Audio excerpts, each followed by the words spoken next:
bi fii leader Yewwi yi sax nekkee siège u PRP ay ndaw ñi ngi woon ci biir di sànni ak manifester ak baare tali bii nga xam ne moo jóge Liberté 6 extension daal di wutali ci pont bi waaye terewul nag ñoom ginnaaw bu ñu nekkee daal xam naa ne manifester ba mu yàgg tuuti ñun comme ñi ngi woon ci geneen wet ga ci lañ tëba tëb rek seen saxaar si jóg mu di tàkk-tàkk yoo xam ne moo fi am fii nga xam ne moo di ci Liberté 6 extension Khady Sylla lii lañ fi nemmeeku xëy na ñu bàyyi leen tuuti ak seen gan ak équipe bu l'édition Histoire Khady Sylla. D'accord alors Issa ñu ngi lay jaaraat toujours en repérage lu ci am lu bees rek ñu leen la jël en direct alors Pape Sané mu nekkee image yu désolant jamono nekk lu bees récemment lañ gis aussi ki nga xam ne mooy chroniqueur fii di Walf TV di sëñ Bara Ndiaye aussi otom lañ ko lakk tey ci matin aussi Zator Mbaye otom lakk nañ ko mu nekk ay incidents yoo xam ne rafetul ci image yu Sénégal mais dafa am ay précédents qu'est-ce qui s'est passé hier arrestation Ousmane Sonko ba xam ne moom moo résulté ci li nga xam ne moom la ñu nemmeeku tey muy journée d'affrontement démb journée bi lal moo xew ñu jëlee Ousmane Sonko ba indi ko Dakar. mais pour dire très rapidement rek. ci oto yi ñuy taal nii je dis c'est de mauvais signes c'est de très mauvais signes pour un pays pour une démocratie après dinaa ci ñëw léegi ce qui s'est passé il faut qu'on revienne un peu en arrière sur le début de la caravane de la paix xam nga dañ ne y a la loi 78 bi nga xam ne moo encadré les libertés publiques. Et je crois que cette loi-là fépp ci Sénégal elle est en vigueur. La ma comprendre man mooy comment ça se fait que le ministre de l'Intérieur di xoolee Ousmane Sonko départ caravane Ziguinchor Goudomp Samin Kolda Vélingara pour que moom muy mun a rendre compte ni que Ousmane Sonko n'a pas respecté la loi 78 bi nga xam ne mooy encadrer les libertés publiques. C'est la première question que je me pose. benn bi ñaareel bi plutôt mooy le communiqué bi nga xam ne moom ministre de l'Intérieur Antoine Félix Diome moo ko bind génnee ko nee na jàppuñu Ousmane Sonko mais téye nañ ko parce que respecté wul yoon. déclaré wul voilà étape yi muy dem. te pourtant moom laa fàttali léegi depuis Ziguinchor la du foofu la commencé de c'est-à-dire infraction bi c'est depuis Ziguinchor. mais néanmoins ñu ngi ko constaté fañ ko arrêté. mais comme infraction am na rek kon. waaw non déedéet infraction bi moom commencé na depuis Ziguinchor c'est-à-dire je ne comprends pas on est sur l'étendue d'un territoire où toutes les lois concernent tout le monde amul loi bi nga xam ne dañ ko jël pour dëkk bi wala bàyyi dëkk bële ainsi dañ ko jël pour l'ensemble du territoire sénégalais mais ñu ñëw arrêté ko fële bi ñu ko arrêté dans son communiqué nee na arrêté wuñu ko dañ ko téye mais ci biir communiqué bi mu ne parce que respecté wul woon justement ces dispositions de la loi 78 loolu mooy benn bi may njëkk a relever deuxième bi may njëkk a relever mu ne troisième plutôt bi may njëkk a relever mu ne ci biir oto bi dañ fa fekk ay gànnaay mais néanmoins terewul arrêté wuñu ko mais c'est extrêmement grave ce que le ministre est en train de dire aux Sénégalais. waaw fu ñu gis ngànnaay normalement. waaw propriétaire bi dañ ko war a. waaw c'est-à-dire c'est extrêmement grave ce que le ministre est en train de dire aux Sénégalais. bu ñu nee ngànnaay est-ce que waxul lance-pierre aussi ça dépend. non xam nga gànnaay dafa am les armes sont catégorisées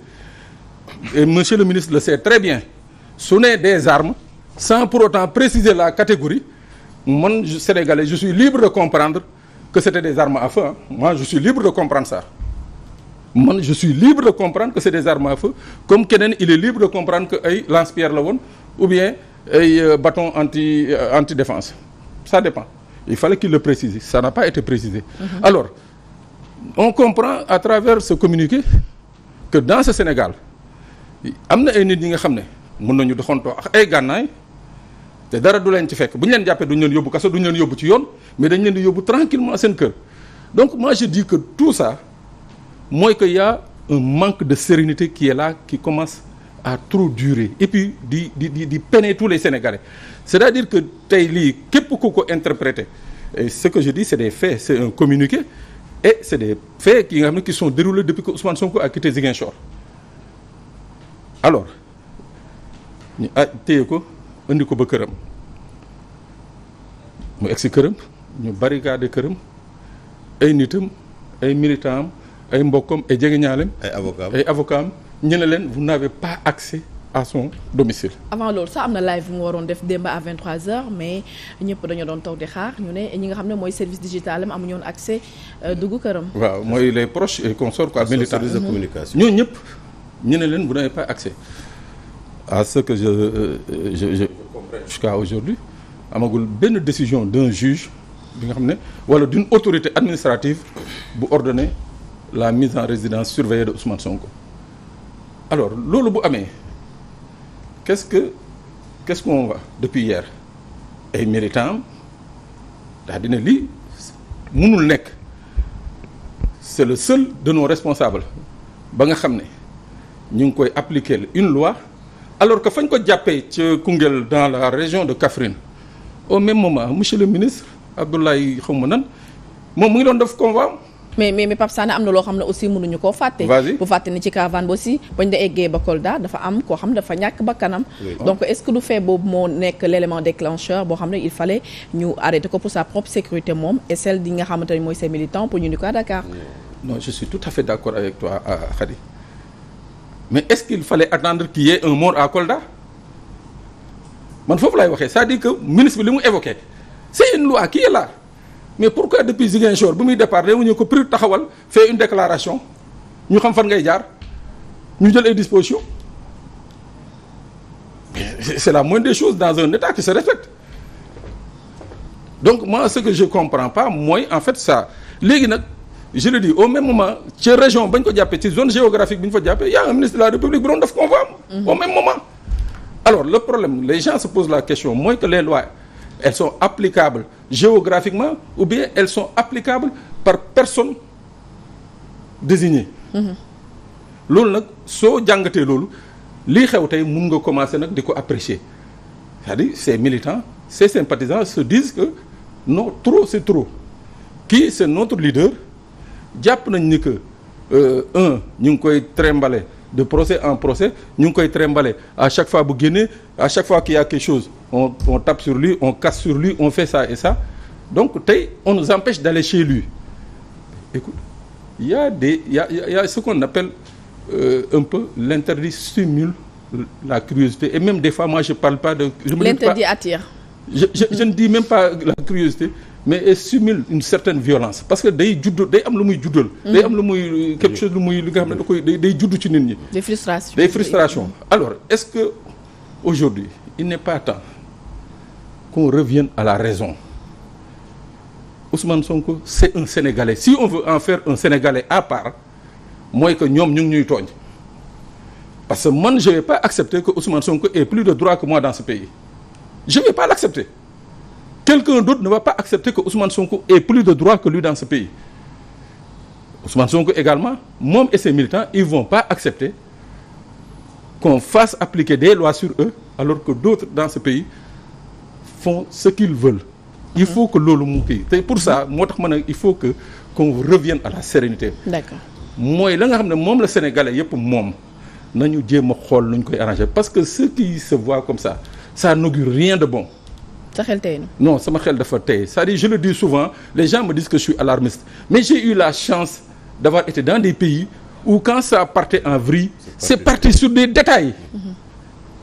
tey Burkina Blaise Compaoré avec toute sa force soo ko waxoon ni que il aurait fallu la mort d'un seul manifestant pour que son gouvernement périclite mu ne la non. D'accord alors monsieur Dianté est-ce que aussi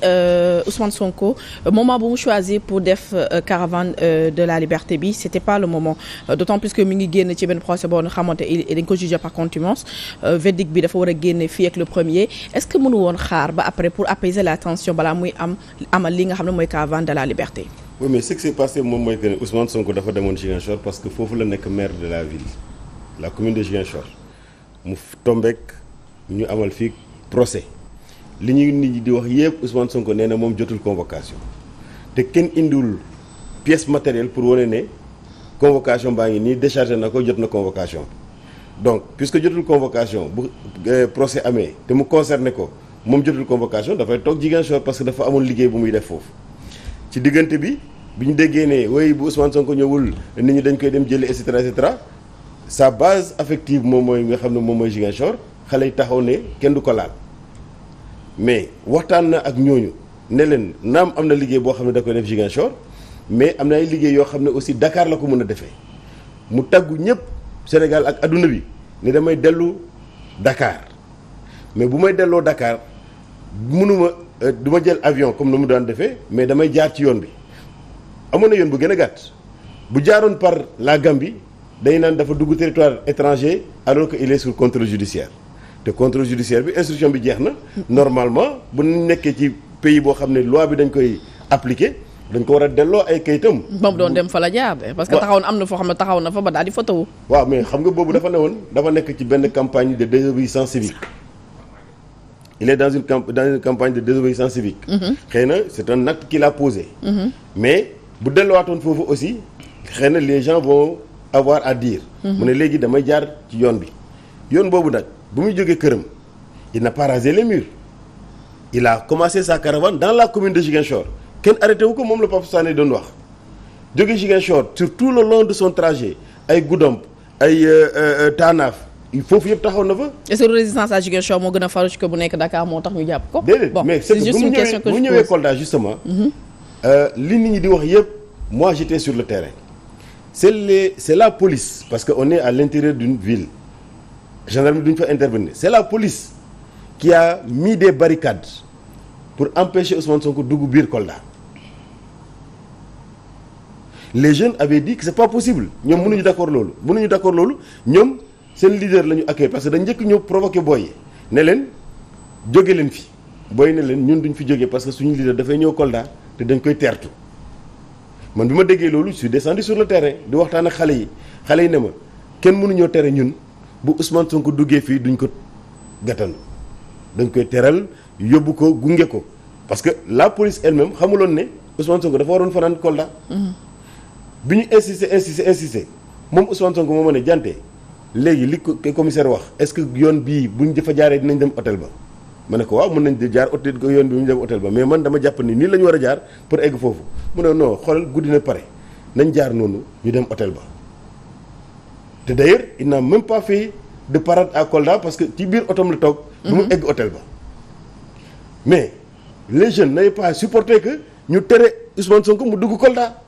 jàmmarloo bi continuer fan la ñu buumee benn xale. ko bañ koy buum yaa ngi fa d'accord tegal foofu sa loxo nañ ñëwaat ci yow priorité au direct Pape Maguette Gueye yaa ngi may dégg. maa ngi lay dégg bu baax a baax soxna Khady. allo Pape Maguette. soxna Khady maa ngi lay dégg bu baax a baax. alors Pape Maguette fan nga nekk ak jamono ji lan moo fa xew. mais liberté 6 mën naa leen a buntu Walfadjri fi mu toll ñi nga xamante ne ñoom ñooy manifestants yi actuellement li may wax ak yow dem nañu sax bay jël léegi bàyyi li nga xamante ne moom mooy seen manifestation yi ñu doon def jóge ci station ba te li ci gën a doy waar Khady mooy dañu dem ba station bu Liberté 6 nga daal di nag taal fi nga xam ne nii fa la ñuy pomper c'est-à-dire fa ñu taal foofu essence moo fa nekk foofu ci boppam la ñu taal fa essence ba war a jóge fa ñu ko réserver nga xam ne n'importe quel moment mën na exploser lu nekk mën na xew yoon bi yëpp dañ ko taal ba buntu wàll ci suñu kaw place jàmbur fi nekkoon ci 2 voies yi yëpp jël nañ table yi nga xam ne ay bois la jël bois yi xam ko taal ko nii may waxanteeg yow fi dendee ak Walf juste ci buntu Walf boo jëndoon gis tàkk-tàkk yi taal nañ ko ba pare itam jël dégg nga mbaar yi nga xam ne daf fi nekkoon yëpp commencé daaneel mu am ci loo xam ne nag moom vraiment loolu dugg na ci commencé daal yàq parce que ñi ngi taal ay saatu maanaam mbalit yi ñi ngi jël di taal di jafal di taal ay taabulu jàmbur mais ñi ngi dem ba taal sax ëmb yi nga xam ne ay ëmb jàmbur la jaaykat yi ñoo ko fi bàyyi ñu ngi koy jël actuellement nii may waxanteeg yow bu ci image yi amoon mu mën a nekk direct nga gis ko ñu ngi koy taal